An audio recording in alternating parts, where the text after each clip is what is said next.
Hello dear students, मी आपला Salman sir. आता आपले जे दोन पेपर राहिलेले आहेत महत्त्वाचे, त्यामध्ये एक आहे अकाउंटन्सी आणि एक आहे इकॉनॉमिक्स. इकॉनॉमिक्सचा ऑलरेडी आपल्याला मी व्हिडिओ अपलोड केलेला आहे आपल्या यूट्यूब चॅनलला. तुम्ही नक्की तो व्हिडिओ बघा, त्यातले आहे तसे क्वेश्चन्स तुम्हाला बोर्ड एक्झाममध्ये बघायला मिळतील. आपण अकाउंटच्या क्वेश्चन्सची सिरीज बनवणार आहोत. तर आज आपण डिस्कशन काय करणार आहोत, तर क्वेश्चन नंबर 4 किंवा क्वेश्चन नंबर 5 मध्ये येणारा महत्त्वाचा क्वेश्चन जो आहे इश्यू ऑफ शेअर्स वर, ज्यामध्ये आपल्याला जर्नल एंट्री विचारले जाणार. सर किती मार्क्सला येणार आहे? 8 मार्क्सचा क्वेश्चन असणार आहे. 8 मार्कला आपल्याला इश्यू ऑफ शेअर्स वर जर्नल एंट्री येणार. बऱ्याच विद्यार्थ्यांना कन्फ्युजन असते की कळत नाही की सर जर्नल आम्ही बनवायचं कसं, घाबरतात विद्यार्थी, है ना. घाबरायची काहीच गरज नाही. इश्यू ऑफ शेअर्स मध्ये दोनच एंट्री आहेत. हे दोन एंट्री परफेक्ट केला तर तुम्हाला आउट ऑफ आउट मार्क्स मिळू शकतात आणि काही कन्सेप्ट आहेत. ओके, तर सर एक्झाम मध्ये जो येणारा पेपर आहे तो कोणत्या कन्सेप्ट घेऊन येणार, तर 100% तुमच्या पेपरमध्ये ही कन्सेप्ट बघायला मिळेल, ती म्हणजे प्रीमियम. प्रीमियमची कन्सेप्ट बघायला मिळणार आहे. ओके सर, सेकंड आपल्याला बघायला मिळणार आहे ते म्हणजे ओव्हर सबस्क्रिप्शन. ओव्हर सबस्क्रिप्शन बघायला मिळेल 100%. सर मला पर्सनली असं वाटतंय की प्रो राटा बघायला मिळेल एक्झाम मध्ये ओव्हर सबस्क्रिप्शन नंतर, है ना. त्यानंतर 100% याचे सुद्धा चान्सेस आहेत, तो म्हणजे calls in arrears. Calls in arrears हे पण कन्सेप्ट बघायला मिळेल. आणि शेवटची कन्सेप्ट आहे forfeiture of shares. Forfeiture of shares ही सुद्धा कन्सेप्ट तुम्हाला एक्झाम मध्ये बघायला मिळेल. ओके, अजून बरेच कन्सेप्ट आहेत, जसं की रिफंड आहे, बरोबर, कॉल्स इन ऍडव्हान्स आहे, रिइश्यू ऑफ फॉरफिटेड शेअर्स, हे पण कन्सेप्ट आहेत. पण या कन्सेप्ट मला वाटत नाही की 2025च्या पेपरमध्ये असतील. ओके, या कन्सेप्ट जरी तुम्ही केला आणि समजा एखादी वेगळी कन्सेप्ट आली तरी तुमचे 6 मार्क सेक्युअर होतील 8 पैकी, है ना. ज्यांना भीती आहे की सर आम्ही अकाउंट मध्ये पास होतोय की नाही, काही घाबरायची गरज नाही. ज्या दिवशी अकाउंटचा पेपर आहे त्या दिवशी आपण लाईव्ह लेक्चर घेणार आहोत 3 तास. त्याच्यामध्ये आपण पूर्ण ऑब्जेक्टिव्ह डिस्कस करणार. जे ऑब्जेक्टिव्ह आपण डिस्कस करणार त्यातले 15 ते 16 ऑब्जेक्टिव्ह आहेत तसे एक्झाम मध्ये येतील. ओके, तर त्या दिवशी तुम्ही नक्की लाईव्ह राहा. आपण ह्या कन्सेप्टवर एखादा प्रॉब्लेम तयार करणार आणि त्याचं आपण सोल्युशन सुद्धा बनवायचे. त्याच्या आधी आपण बघूया की सर एंट्री कोणत्या आहे. ओके सर, आपल्याकडे किती कॉल्स आहेत, तर आपल्याकडे 3 कॉल आहेत. एक आहे आपल्याकडे ऍप्लिकेशन, त्याला आपण शेअर ऍप्लिकेशन म्हणतो, बरोबर. सर ऍप्लिकेशनच्या किती एंट्री होत आहेत? 2 एंट्री होत आहेत. त्यानंतर आपल्याकडे आहे सर अलॉटमेंट. अलॉटमेंटचे सुद्धा सर 2 एंट्री होत आहेत, है ना. त्यानंतर आपल्याकडे आहे कॉल. कॉलचे सुद्धा सर 2 एंट्री होत आहेत. मग फर्स्ट कॉल असेल तर फर्स्ट कॉलच्या 2 एंट्री होणार. सेकंड कॉल असेल तर सेकंड कॉलच्या 2 एंट्री होणार. फायनल कॉल असेल तर फायनल कॉलच्या 2 एंट्री होणार. सर एक्झाम मध्ये येणारा प्रॉब्लेम किती मोठा असेल, तर मिनिमम 8 एंट्रीवाला असेल आणि मॅक्झिमम 9 एंट्रीवाला प्रॉब्लेम एक्झाम मध्ये असणार आहे, है ना. माझ्या मतानुसार तरी तो प्रॉपरली 8 एंट्रीवाला प्रॉब्लेम असू शकतो किंवा 7 एंट्रीवाला सुद्धा प्रॉब्लेम असू शकतो. तर आपण बघूया सर एंट्रीज कोणत्या असतात. ओके, बरेच विद्यार्थी कन्फ्यूज आहेत. सर ह्याला 2 एंट्री होतात, नंबर 1 आणि नंबर 2. ओके, अलॉटमेंटला 2 एंट्री होतात, नंबर 3 आणि नंबर 4. कॉलला 2 एंट्री होतात, नंबर 5 आणि नंबर 6. या 6 एंट्री परफेक्ट करायच्या. सर या 6 एंट्री पाठ करायच्या का? नाही, एंट्री 2च आहे. एंट्री 2च आहे. ओके सर, ऍप्लिकेशन मध्ये पहिली एंट्री असते बँकची. पहिली एंट्री कोणती आहे? बँकची आहे. Bank account is debited to application account to share application account. तुम्हाला एक्झाम मध्ये ऍप्लिकेशन पूर्ण घ्यावं लागेल. ओके सर, जशी याची पहिली एंट्री आहे तशी अलॉटमेंटची सेकंड एंट्री जी आहे ती बँकचीच आहे तशी कॉपी पेस्ट करणार मी एंट्री. ओके, एंट्री असेल बँक अकाउंट इज डेबिटेड. पण सर इथे ऍप्लिकेशन नाही तर इथं अलॉटमेंट आहे, म्हणजे इथलं ऍप्लिकेशन मी काढणार आणि इथं मी अलॉटमेंट घालणार. म्हणजे एंट्री असेल to share allotment account. Okay sir, call साठी सुद्धा हीच एंट्री सेकंड नंबरला असेल, म्हणजे 6 नंबरची एंट्री पुन्हा सेम असणार आहे. Sir bank account is debited to share call account. मग फर्स्ट कॉल असेल तर share first call, second call असेल तर मला शेअर सेकंड कॉल अकाउंट, है ना. सर हे 3 एंट्री. एंट्री एकच होती, ऍप्लिकेशन काढलं, अलॉटमेंट घातलं, अलॉटमेंट काढलं आणि कॉल घातलं. एकच एंट्री होती, एंट्री तीच आहे. सर ऍप्लिकेशनला बँकची एंट्री 1 नंबरला आहे, अलॉटमेंटला बँकची एंट्री 2 नंबरला आहे आणि फर्स्ट कॉलला बँकची एंट्री 2 नंबरला आहे. ओके, त्यानंतर सर अजून एक एंट्री तुम्ही म्हटलं होतं पाठ करायची, ती एंट्री कोणती असेल बरं? तर ती एंट्री असणार शेअर कॅपिटलची. ती एंट्री अशी असते, इथे ऍप्लिकेशन क्रेडिट आहे तर इथे ऍप्लिकेशन डेबिट होतोय, म्हणजे share application account is debited to share capital account. Share application account is debited to share capital account. Sir एक एंट्री मध्ये बँक असणार आहे ना, तर दुसऱ्या एंट्री मध्ये कोण असणार आहे, शेअर कॅपिटल असणार आहे. एका एंट्री मध्ये बँक, दुसऱ्या एंट्री मध्ये शेअर कॅपिटल. ओके. त्यानंतर सर हीच एंट्री अलॉटमेंटला 1 नंबरला असेल. ऍप्लिकेशन काढणार आणि काय घालणार आपण तिथं, अलॉटमेंट. म्हणजे एंट्री असेल share allotment account is debited, share allotment account is debited to share capital account. तर शेअर कॅपिटल असणारच आहे इथं. ओके. सर जी अलॉटमेंटची फर्स्ट एंट्री आहे, कॉलसाठी फर्स्ट एंट्री सेम होणार आहे. काय एंट्री असेल sir, share call account is debited. मग फर्स्ट कॉल असेल तर फर्स्ट कॉल म्हणा, सेकंड असेल तर सेकंड म्हणा. Share call account is debited to share capital account, share capital account ही एंट्री असते. सर 2 एंट्री परफेक्ट करा.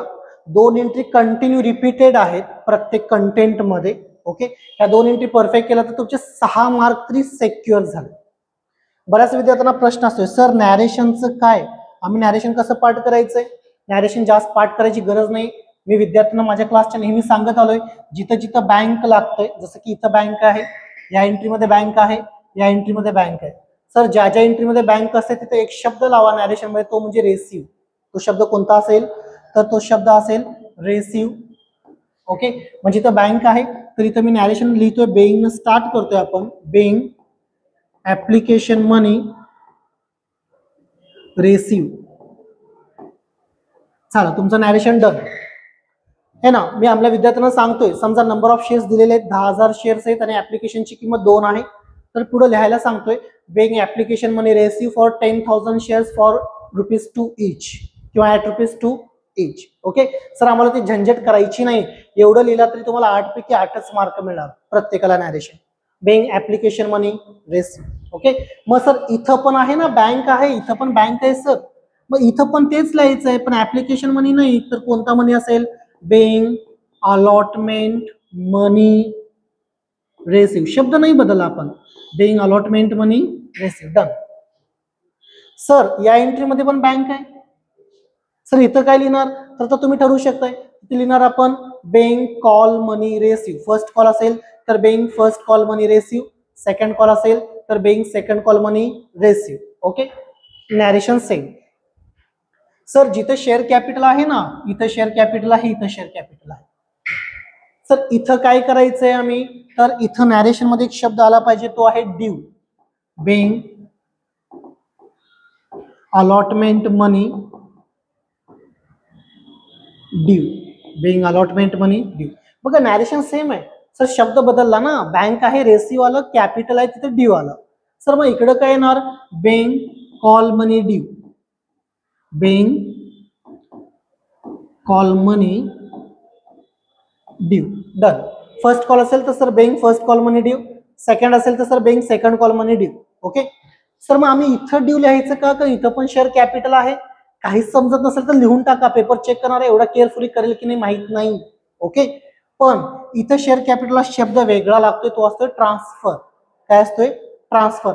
नाही कळालं ड्यू तुम्ही लिहून टाकला तरी चालेल, काही प्रॉब्लेम नाही. खरं म्हणजे ते ऑथेंटिकली चुकीचं आहे. ओके. पण जर झंझट कुठं घेत आहे, सर एवढा स्टडी केलाय, एवढी मेमरी हँग झालेली आहे, अजून इकॉनॉमिक्सचा पेपर आहे, काही जणांचा मॅथ्सचा पेपर बाकी आहे, मग सर कशाला आम्ही करायचं. ओके. ड्यू लिहिला तरी चालेल, पण तुमच्या रिस्कवर, कारण ते खरं म्हणजे चुकीचं आहे. ओके. मग सर कोणता शब्द यायला पाहिजे, being application money transferred to share capital. ऍप्लिकेशनचे आलेले पैसे शेअर कॅपिटल आपण ट्रान्सफर करून टाकले. ओके. सर ह्या तुमच्या एंट्रीज आहेत, या तुमच्या काय आहेत सांगा, एंट्रीज आहेत. सर आता या एंट्री सोबत छेडछाड कधी करायची आहे आम्ही. ओके. छेडछाड कधी करायची याचा अर्थ समजा सर आपल्याला प्रॉब्लेम मध्ये सांगितलंय की ओव्हर सबस्क्रिप्शन आहे आणि जे आलेले पैसे ते रिफंड करा. रिफंड करा म्हणजे सर या एंट्रीमध्ये आपण वापस देणार टू बँक.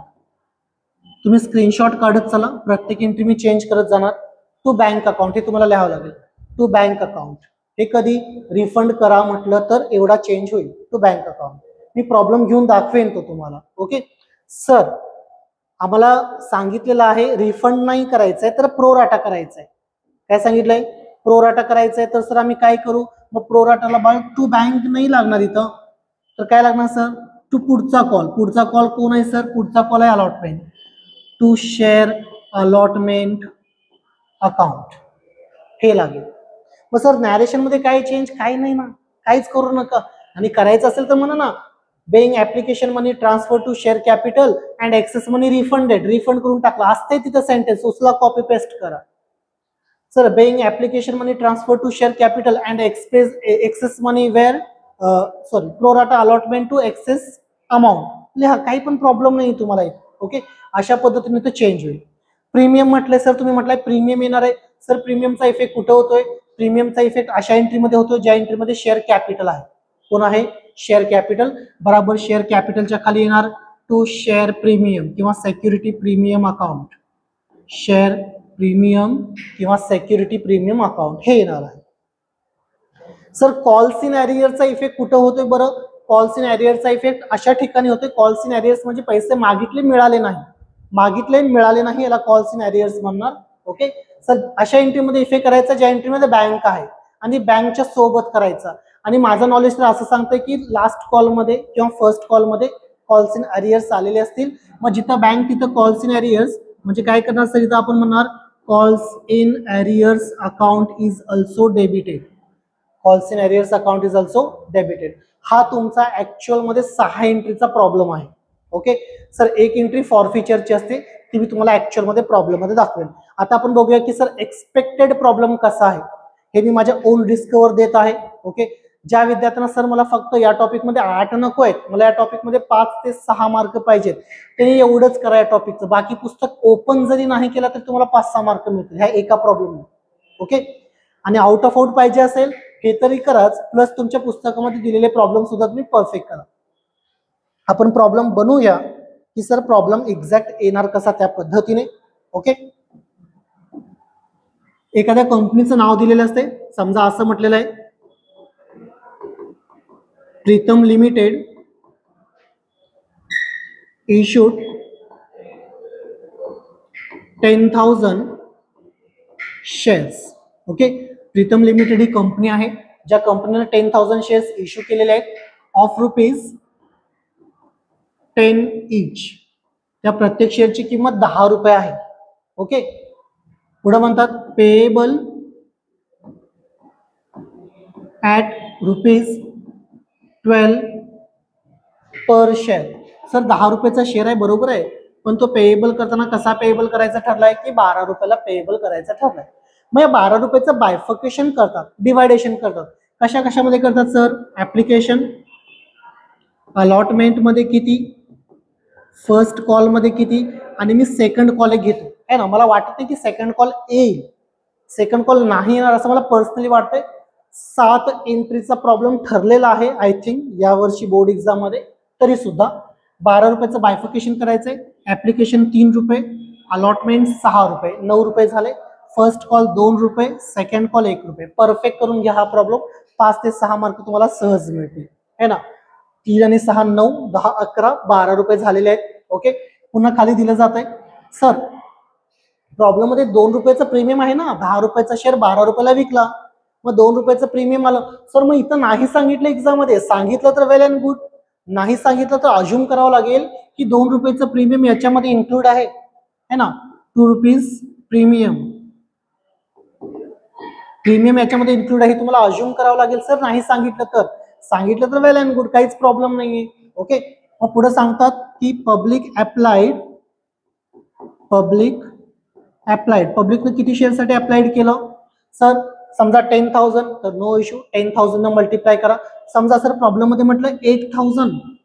सर तुमच्याकडे 10,000 शेअर्स आहेत, पब्लिकला 8,000 पाहिजेत, मग पब्लिक ऍप्लिकेशन किती शेअर साठी करणार? 8,000. तुम्ही वाटणार किती? 8,000. म्हणजे ऍप्लिकेशनला 8,000 न मल्टिप्लाय केला, अलॉटमेंटला 8,000 न केला, फर्स्ट कॉलला 8,000 न करा, सेकंड कॉलला 8,000 न करा. विषय संपला. इझी प्रॉब्लेम झाला, प्रॉब्लेम इझी झाला. पण एवढं इझी नाहीये बाळ हे ना, आणि हे यायला पण नाही पाहिजे असं. मला पर्सनली वाटतं की ओव्हर सबस्क्रिप्शन असेल. म्हणजे काय सर, आपले शेअर्स आहे 10,000, आपले शेअर्स किती आहेत 10,000 and public applied for more than 10,000 shares. 10,000 पेक्षा जास्त किती शेअरसाठी अप्लाय केलं 12,000. Okay, public applied for 12,000 shares. Directors decided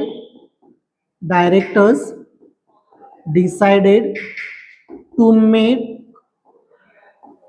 pro rata. Directors decided to make pro rata allotment to all applicants. है ना, all applicants. प्रत्येक ऍप्लिकंटचा तिने काय केलेलं आहे, प्रोराटा अलॉटमेंट केलेला आहे. ओके, पुढे सांगतात, काय सांगतात, ऑल मनी रेसिव्ह. बघा शब्द कसे आहेत, ऑल मनी रेसिव्ह, सगळे पैसे मिळाले है ना, एक्सेप्ट सोडून. एक्सेप्ट म्हणजे सोडून, काय सोडून sir, 100 shares in second call. 100 shares in second call. Sir सगळे पैसे मिळाले पण सेकंड कॉलच्या 100 शेअर्सचे पैसे नाहीच मिळाले सर, नाही मिळाले. मग याला आपण म्हणतोय कॉल्स इन ॲरियर्स. एकतर असे वर्डिंग यूज करतात किंवा सेकंड काय सांगतात बाळ, की एखाद्या व्यक्तीचं नाव देतात आणि म्हणतात mister Ajay, a share holder having 100 shares. Ajay नावाचा एक व्यक्ती आहे, त्याच्याकडे किती शेअर्स आहेत आपले सर 100 है ना. Fail to pay second call, मध्ये तो फेल झाला, कशामध्ये, सेकंड कॉलचे पैसे देण्यामध्ये तो फेल झाला. ह्याला आपण म्हणतोय कॉल्स इन ॲरियर्स. वर्डिंग वर ध्यान द्या है ना. काय म्हणतात, एक तर ऑल मनी रेसिव्ह एक्सेप्ट 100 शेअर्स, सगळ्या शेअरचे पैसे मिळाले 100 सोडून. किंवा काय म्हणतात, एखादा व्यक्ती आहे तो शेअर होल्डर आहे, 100 शेअरचे पैसे देण्यामध्ये फेल झाला. सेम कन्सेप्ट आहे. आणि जर पेपर सेटरला वाटलं डिफिकल्ट करायचंय तरच ही कन्सेप्ट येईल. And these shares were forfeited. झालं सर. असा प्रॉब्लेम एक्झाम मध्ये येऊ शकतो. तुम्ही या प्रॉब्लेमची परफेक्ट प्रिपरेशन करून जावं है ना. सर आता एंट्री काय आहे, तो एंट्री मगाशी मी सांगितलेल्याच आहेत है ना. सर फर्स्ट एंट्री, डेट नाही, नंबरिंग करा. फर्स्ट एंट्री असते sir, bank account is debited to share application account. Bank account is debited to share application account. Sir problem मगाशी आपण बघितला, किती शेअर होते आपले 10,000. पब्लिकनं किती शेअरसाठी ऍप्लिकेशन पाठवले 12,000 है ना. सर 12,000 शेअरसाठी ऍप्लिकेशन आलेले आहेत. मग तुम्हाला बघावं लागेल की सर ऍप्लिकेशनची किंमत किती रुपये आहे, 3 रुपये आहे. ओके, याचा अर्थ 12,000 गुणिले 3, याचा अर्थ अमाऊंट येणार आहे 36,000. 36,000 डेबिट, 36,000 क्रेडिट. झालं sir. Number entry first clear. Narration द्यावं लागेल, बँक आहे, बिंग ऍप्लिकेशन मनी, मी शॉर्ट मध्ये लिहितो इथं, बिंग ऍप्लिकेशन मनी रेसिव्ह. पुरेसा आहे बाळ, पुरेसा आहे. एवढं म्हणायचंच असेल ना पुढं तर म्हणा ना. काय म्हणायचं sir, for how many shares, for 12,000 shares at ₹3 each. झालं. हे खालचं सेंटेन्स महत्वाचा नाहीये तितकं, तुम्ही एवढं लिहिला रेसिव्ह सफिशियंट आहे. सर ही झाली एंट्री नंबर फर्स्ट. किती मार्क मिळाला सर, 1 मार्क इथं मिळाला तुम्हाला. पहिल्या एंट्रीला 1 मार्क झाला. आणि ही एंट्री कधीही चेंज होत नाही, कधीही होत नाही. इथं काही पण झालं प्रॉब्लेम मध्ये तर ही एंट्री चेंज होणार नाही. हे पाठच करा, 1 mark done. Sir entry number second, काय एंट्री असते sir, share application account is debited. Share application account is debited to share capital account. To share capital account, मी शॉर्ट मध्ये लिहितो. ओके सर, किती रुपये आलेत आपल्याकडे ऍप्लिकेशनचे, 36,000 आलेत, 36,000. आता काही क्लासेसमध्ये किंवा पुस्तकमध्ये पण असेल किंवा काही कॉलेजेसमध्ये 2 एंट्री केली जातात, प्रोराटाची वेगळी केली जाते, पण एकत्र करा, काहीच प्रॉब्लेम नाहीये. सर 2 एंट्री केली की 2 मार्क. ओके, मग ह्या एंट्रीला तुम्हाला 2 मार्क आहेत, इथं 1 झाला, इथं 2, 3 मार्क होणार तुम्हाला. मग सर प्रोराटा करायचं म्हणजे राहिलेले पैसे कुणाला द्यायचं आहे, अलॉटमेंटला. To share allotment account. Sir आले 36,000, पण तुम्ही शेअर कॅपिटलला ट्रान्सफर 36,000 करणार का? नाही, तुमचे शेअर्स 12,000 नाहीये, तुमचे शेअर्स किती आहेत? 10,000. 10,000 गुणिले 3, मग तुम्ही किती रुपये ट्रान्सफर करणार सर? 30,000च करणार. आले 36, ट्रान्सफर केले 30, राहिले किती सर? 6. त्याचा प्रोराटा करायचा आहे. त्याचा काय करायचं आहे? प्रोराटा करायचं. Clear sir? नॅरेशन मध्ये काय लिहावं लागेल आम्हाला? Being application money transferred to share capital. Sufficient आहे सर, है ना? आणि म्हणायचंच असेल तर काय म्हणणार मग? And made pro rata allotment. And made pro rata allotment, है ना सर? पुढे म्हणू शकता अजून काय म्हणणार? फॉर 30,000 शेअर्स किंवा 36 सॉरी फॉर 12,000 शेअर्स ॲट ₹3 हे म्हणू शकतो. ओके, पण त्याची गरज नाही असं मला पर्सनली वाटतं. हे 2 एंट्री झाले. आता पुढच्या 2 एंट्री कुठल्या असणार सर? तर पुढच्या 2 एंट्री असणार आहेत आपल्या, याला मी वरती पाठवतो थोडं. ओके, नंबर 3, एंट्री नंबर 3 कोणती असेल सर? जी सेकंड आहे ना ऍप्लिकेशनची, ती अलॉटमेंटची फर्स्ट एंट्री आहे. काय एंट्री आहे sir? Share allotment account is debited.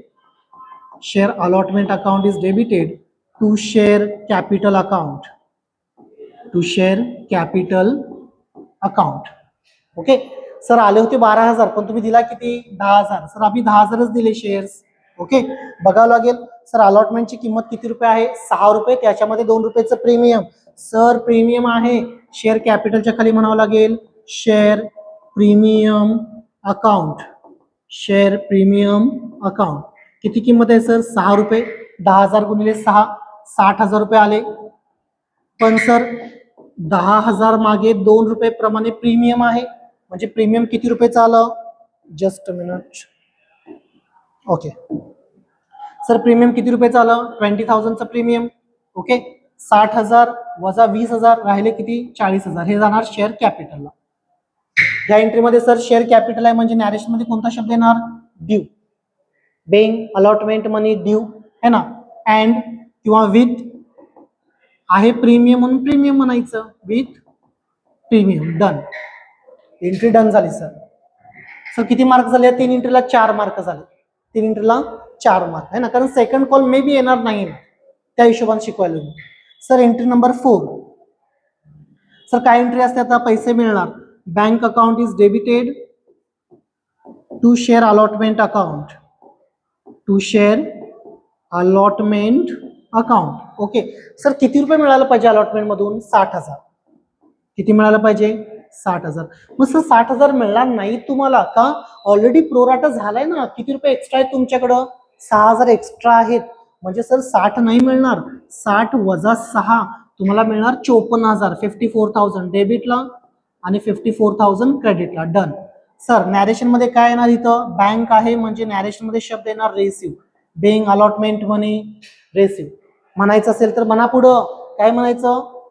For 10,000 shares at ₹6 each. Okay, अशा पद्धतीने ही अलॉटमेंटची एंट्री असेल सेकंड वाली. सर आता आपण जाऊया फर्स्ट कॉलला. तुम्ही स्क्रीनशॉट काढत चला. ओके सर, फर्स्ट कॉलची पहिली एंट्री काय असणार आहे हो? तर एंट्री अशी असेल, first call account is debited to share capital account. तुम्ही फुल फॉर्म मध्ये लिहा share capital account. Sir first कॉलची किंमत किती होती बरं? 2 रुपये होती. ओके, 10,000 गुणिले 2 अमाऊंट येणार 20,000 डेबिटला, 20,000 क्रेडिटला. सर शेअर कॅपिटल आहे, नॅरेशन मध्ये कोणता शब्द येणार आहे? Due. Being first call money due for 10,000 shares at ₹2 each. म्हणायचं असेल तरच म्हणा. डन. ओके सर, आता बँक वाली एंट्री येणार आहे. काय एंट्री असेल sir? Bank account is debited to first call account. Sir first कॉलचे पैसे कोणी बुडवले का? नाही, याचा अर्थ सगळे पैसे मिळाले. 20,000 डेबिटला, 20,000 क्रेडिटला. डन. सर फर्स्ट कॉलची सेकंड एंट्री पण झाली है ना. सर सेकंड कॉलची फर्स्ट एंट्री काय असेल हो? ओके, शब्द कोणता असेल? बँक आहे म्हणजे नॅरेशन मध्ये received. Being first call money received for 10,000 shares at ₹2 each. म्हणायचं असेल तर म्हणा. Sir entry number 7, second call account is debited to share capital account. Sir किती शेअर्स आहे? 10,000. सेकंड कॉलची किंमत आहे 1 रुपये, म्हणजे 10,000 डेबिटला, 10,000 क्रेडिटला. ओके, तुम्ही चांगल्या पद्धतीने ड्रॉ करून तुम्हाला लिहावं लागेल. क्लिअर झालं? सर शेअर कॅपिटल आहे, नॅरेशन मध्ये कोणता शब्द येणार आहे? Due. Being second call money due. Okay, done. Sir last entry आहे सेकंड कॉल वाली. काय एंट्री असते सर? बँक, पैसे मिळणार, बँक अकाउंट इज डेबिटेड. पण महत्वाचं आहे सर, 100 शेअर्सचे सेकंड कॉलचे पैसे नाही मिळाले. ओके सर, जे नाही मिळाले ना त्याला आपण म्हणतोय कॉल्स इन एरियर्स. जिथं बँक तिथं calls in arrears. Calls in arrears account is debited to second call account. Sir second कॉलचे किती मिळायचे होते? 10,000. डन. सर किती शेअरचे पैसे नाही मिळाले? 100 शेअरचे नाही मिळाले. किती रुपये प्रमाणे नाही मिळाले सर? 10 रुपये प्रमाणे नाही मिळाले. 100 शेअरचे पैसे 10 रुपये प्रमाणे नाही मिळाले. सॉरी 1 रुपये, 1 रुपये प्रमाणे नाही मिळाले, कारण किंमत 1 रुपये आहे. बरोबर, सेकंड कॉलची किंमत 1 रुपये आहे, म्हणजे किती रुपये नाही मिळाले सर? शेअर सेकंड कॉलचे पैसे मिळायला पाहिजे 10,000. ओके, 100 रुपये, सॉरी 100 शेअरचे 1 रुपये प्रमाणे 100 रुपये नाही मिळाले. मग सर किती रुपये मिळाले असणार? 9,900 रुपये मिळाले. 9,900. सर बँक आहे, म्हणजे नॅरेशन मध्ये शब्द कोणता येणार? रेसिव. बेइंग सेकंड कॉल मनी रेसिव. जर म्हणायचं असेल तर पुढे म्हणा, काय म्हणणार? एक्सेप्ट 100 शेअर्स, कारण 100 शेअरचे पैसे मिळालेले नाहीत. सर यानंतर सगळ्यात महत्वाचं, जर फॉरफिचर आलंच जर फॉरफिचर, तर त्याची एंट्री काय असेल ते एक आपण बघूया. Entry number 9. नेहमी शेअर कॅपिटल क्रेडिट झालं होतं, इथं शेअर कॅपिटल डेबिट असेल. Share capital account is debited to calls in arrears account. Okay, आणि टू फॉरफिचर किंवा शेअर फॉरफिचर अकाउंट. ही एंट्री पाठ करा, ही नवीन आहे. Share forfeiture account. सर किती शेअर कॅन्सल केले आपण? 100 शेअर कॅन्सल. फॉरफिट म्हणजे आपण ते शेअर कॅन्सल केले. 100 शेअर. ओरिजिनल किंमत किती होती सर? प्रीमियम सोडून 10 रुपये होती. याचा अर्थ 1,000 रुपयाचे शेअर आपण कॅन्सल केले. कॉल्स इन एरियर्स वरच्या एंट्रीमध्ये आहे बघा, किती रुपये आहे सर? 100 रुपये आहे. 1000 मधनं 100 वजा केले, बॅलन्स आला 900. बॅलन्स किती आला? 900. Being 100 shares forfeited. काय म्हणणार आपण? Being 100 shares forfeited. हा एक प्रॉब्लेम परफेक्ट करा, जेणेकरून तुम्हाला आउट ऑफ आउटच मार्क्स मिळतील. समजा जर ऍडव्हान्स आलं, समजा कॉल्स इन ऍडव्हान्स आला, तर मे बी तुमचे 2 मार्क जातील, 6 मिळणारच. डिस्काउंटचा प्रॉब्लेम येणारच नाहीये. रिफंड आलं 1 मार्क जाईल, 7 मार्क मिळणारच है ना. बट रिइश्यूचा प्रॉब्लेम एक्झाम मध्ये येण्याची शक्यता फार कमी आहे. ओके, तर हा एक प्रॉब्लेम परफेक्ट करा. जर तुम्ही स्क्रीनशॉट घेतला नसेल तर स्क्रीनशॉट घ्या, तो प्रॉब्लेम लिहून काढा, त्याचा आन्सर लिहून काढा, थोडंसं बघा. ओके, कारण आपल्याला शेवटी आन्सर की भरायची आहे, हे थेरी नाहीये, अकाउंट आहे. अकाउंटमध्ये ॲक्युरसी पाहिजे. ह्याच्या आधी ओसीच्या पेपरमध्ये, एसपीच्या पेपरमध्ये कसं होतं है ना, काही नाही आलं तर तुम्ही लिहून आला असेल, काही नाही तर लिहून आला असेल, काही ना काही लिहिलं असेल है ना. त्याला आपण एज्युकेशन बेग म्हणतोय, भीक मागणी म्हणतो आपण त्याला है ना. का बाबा मी लिहिले 2 पानं, मला काय येत नव्हतं ना, तरी मी काही ना काही केलं होतं, 2 पानं लिहिले, मला 1-2 मार्क त्याने होतंय. असं होतंय. पेपर चेक करणारा असतो ना, त्याला मनाला वाटतं अरे बाबा 2-2 पानं लिहिले, बिचाऱ्याला 2-3 मार्क देऊया है ना. पण अकाउंटमध्ये हे अलाउड नाही. अकाउंटमध्ये सर ॲक्युरसी पाहिजे आपल्याला. त्यामुळे पेपर ॲक्युरेट लिहायचं. प्रॉब्लेम लिहून काढा, सोल्युशन लिहून काढा. जे मी मगाशी सांगितलेलं स्ट्रक्चर आहे एंट्रीचं ते लिहून काढा. तुम्हाला 8 आउट ऑफ 8 मार्क्स मिळतील, याची गॅरंटी माझी असेल. धन्यवाद.